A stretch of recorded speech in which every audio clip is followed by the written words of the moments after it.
Hello, welcome back to my channel. My name is Jess Hover. It is so good to have you here. I am filming this video. It is a NICU or neonatal ICU update about our third child, second daughter. Her name is Juliette Dorothea Hover, and we call her Jules.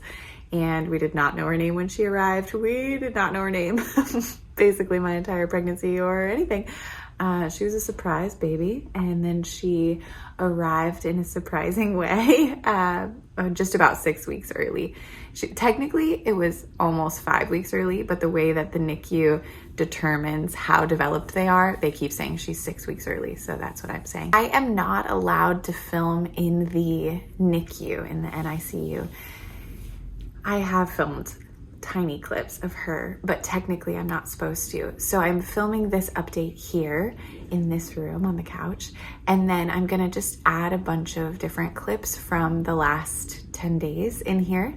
And the update is this. When she arrived at 6 pounds flat, 19 inches, very healthy considering how early she is. Part of the reason she was so healthy is that 3 weeks before she arrived, I was admitted in the hospital for a few days, and they gave me magnesium and 2 steroid shots. So the magnesium was to help her brain develop if she arrived prematurely, and then the steroids were to help her lungs to develop quickly in case she arrived early. So both of those things were super important, and I think probably a lot of the reason why she came and was able to breathe on her own and is progressing so quickly.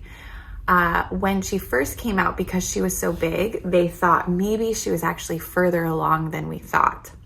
But then after watching her for a few minutes, if you saw in my birth vlog, they were able to tell right away from the way she was breathing that she was a preemie for sure. And then since they've watched her over the course of the last 10 days, there's no question that she is early, that she's 6 weeks early. She's just doing well.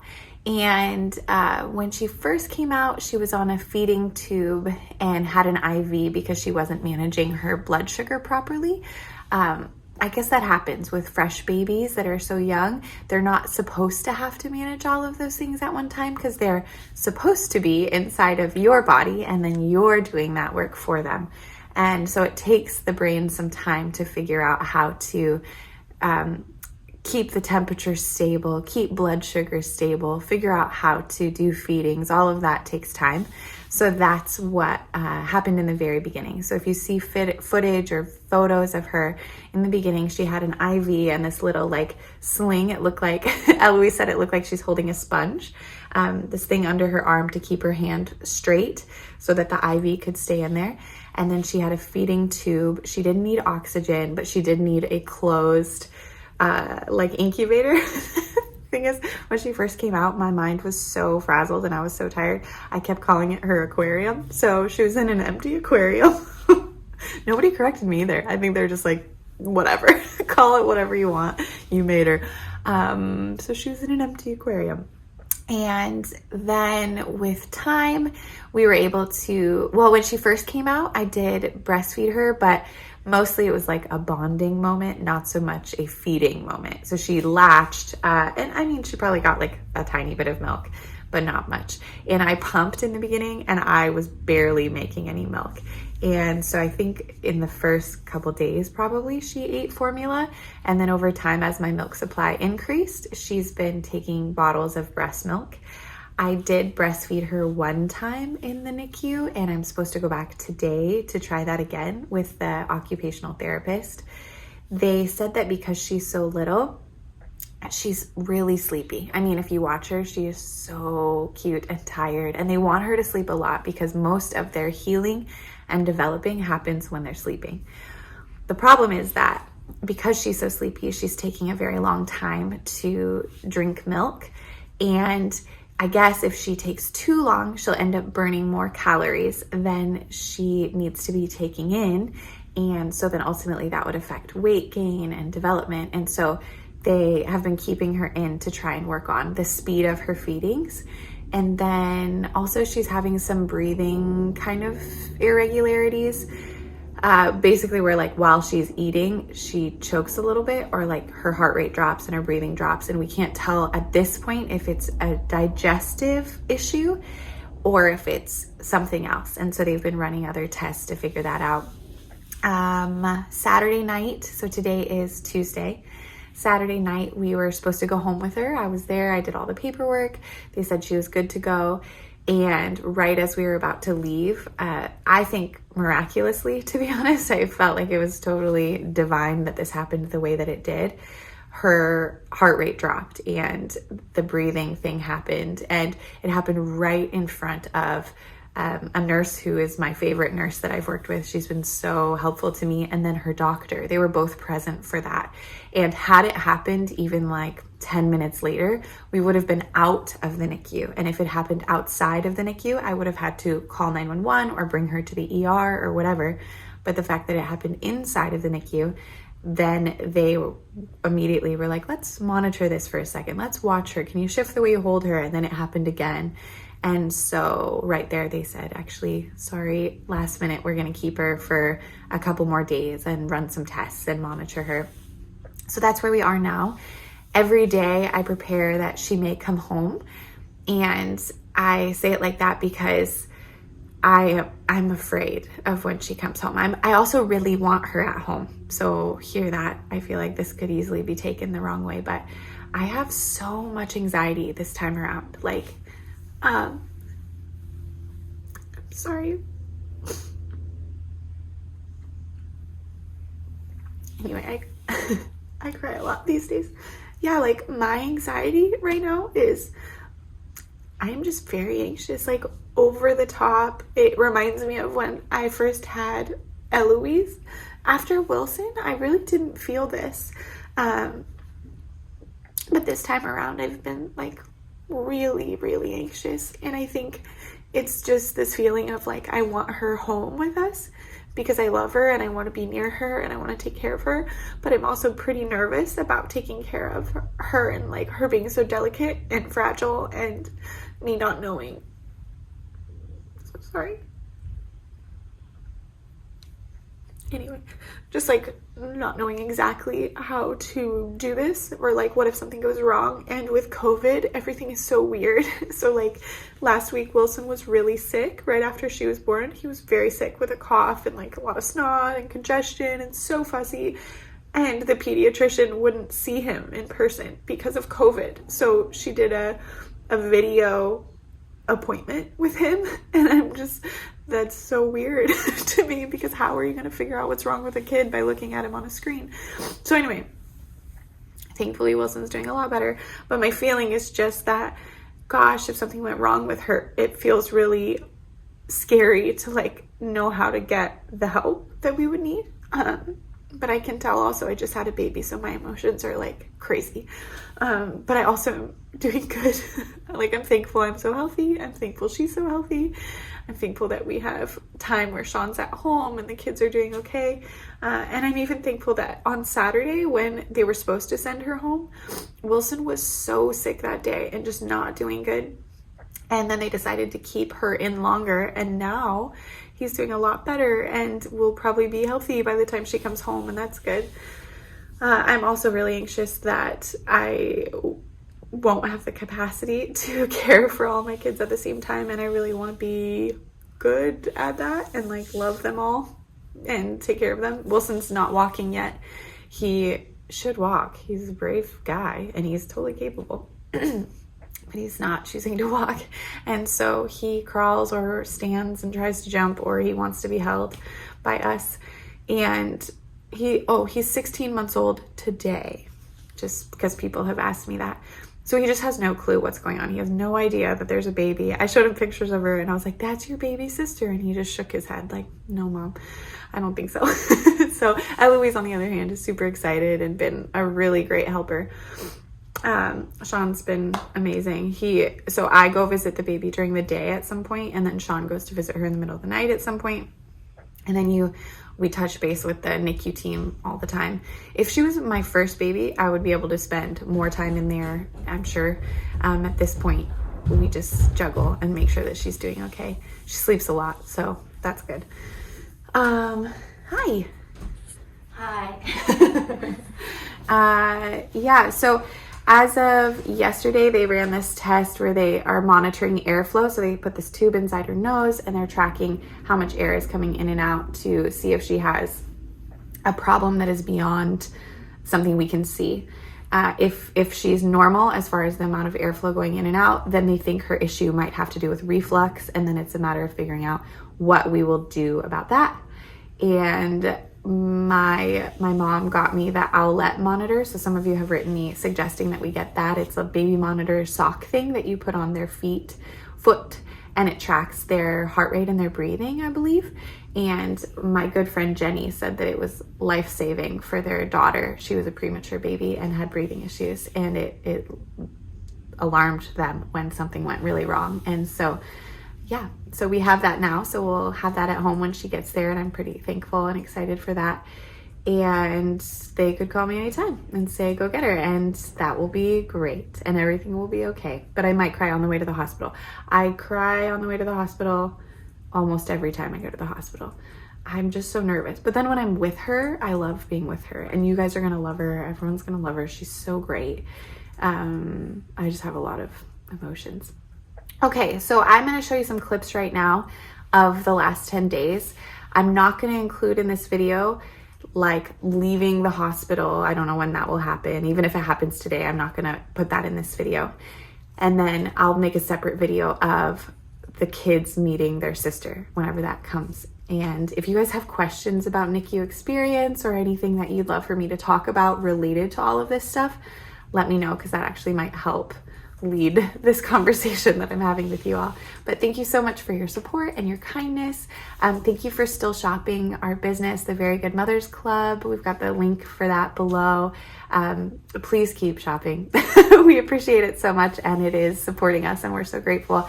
And if you are a parent looking for more support, or a parent to be, we have a Facebook group called Jess Hover and Friends. And so you can go request to be in there, answer the questions. One of us will let you in. We'd love to have you. And you can follow my life on Instagram at Jess_Hover. So anyway, you're doing so good. Thank you so much for watching, and enjoy these next few clips of Our Lady. Okay. How's she doing?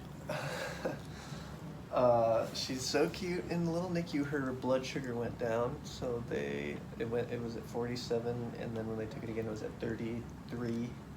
They took it again to make sure that wasn't wrong, and it was 32.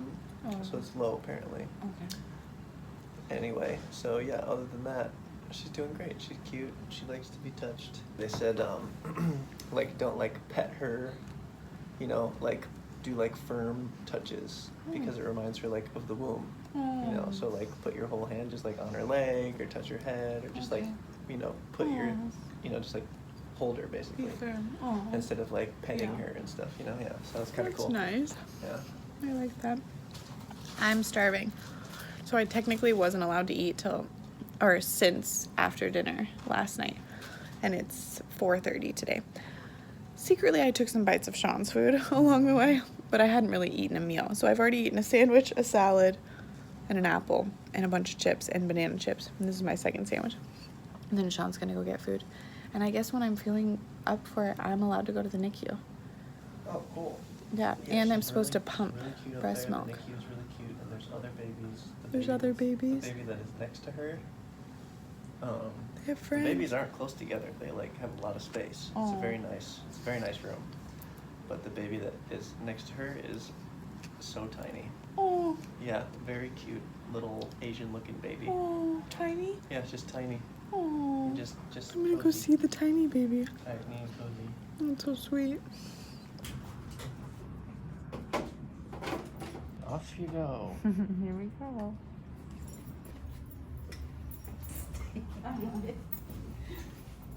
Now. You know, I was in the middle of preparing that one when you called. I was able to visit the baby in the NICU, and she's in such good hands. I am surprised at how much anxiety I have, and like how much I want to cry, even though I know she's totally safe, and I'm thankful that she's here. I think it's the newness of this whole experience, and like the unexpectedness of all of it, from finding out I'm pregnant to the way the pregnancy has gone, and then her surprise arrival. Yeah, I was in there with her, and she's all corded up, you know, with the IVs, and I just felt so scared that she would cry, and that I wouldn't know how to help her because she's inside the little aquarium thing, and I started tearing up. The nurse didn't see, but I just was like, I don't know if I want to be with her because I don't know how to take care of her, and the nurses at least know how to take care of her. So that is a feeling I didn't expect to have, and it's a real feeling. Right now though, Sean is out, he's getting food, and he's checking on our kids, and I'm gonna take a shower and I think just rest and see if maybe my fear will subside and if I can just chill out a bit. So, baby girl still has no name. People are sending suggestions though. I have a cough. Do not have coronavirus though. I was checked multiple times this week. But anyway, yep, so that's the update.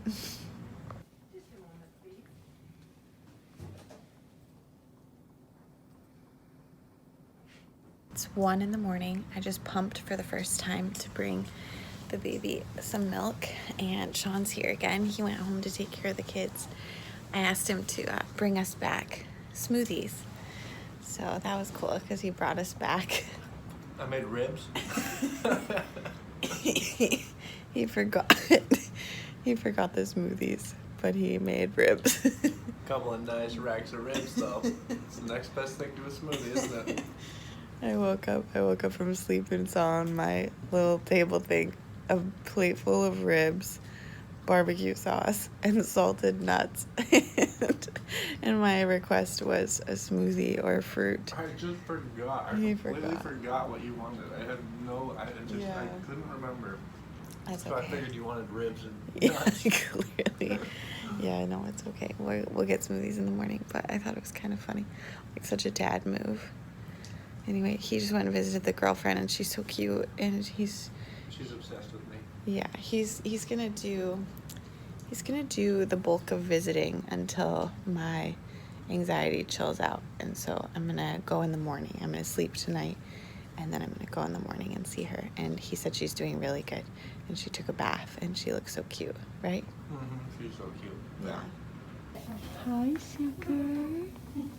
Hi, look at your hair. It's okay. It's okay. Hi, baby cake. You look so big right now, but you're little. Hi, Mama. Hi, Mama. I love you.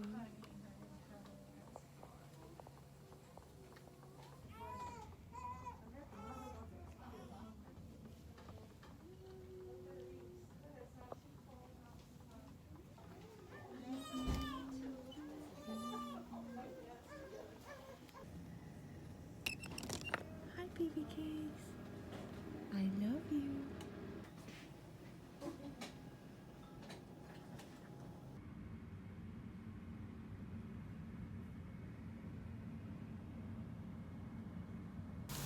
Hello. Honestly, I feel pretty mixed emotions about filming this, but since one of the things I like to do on my channel is show you real life,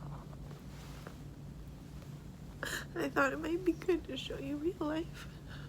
And that's me in my COVID suit. I'm at the hospital. The baby's 3 days old. She's doing really good. She's growing and developing like she's supposed to be. And I am this, which I think I'm like that after every birth, especially after Eloise. I can't really remember if I was like that after Wilson. I want to say I wasn't as much after Wilson, but I had a lot of help. I have help now, but it's a bit different. So I just feel overwhelmed, but I'm thankful the baby's doing good, and Wilson's a bit sick, but it's cool that the baby's not home yet because then I can give him more of my attention. Eloise is doing great. Having a baby during COVID's not my favorite. There's just so much that you do by yourself. I don't think I'm very good at that. At least not today. So, but my milk came in today, and I think I'm gonna go to the grocery store. And I don't know.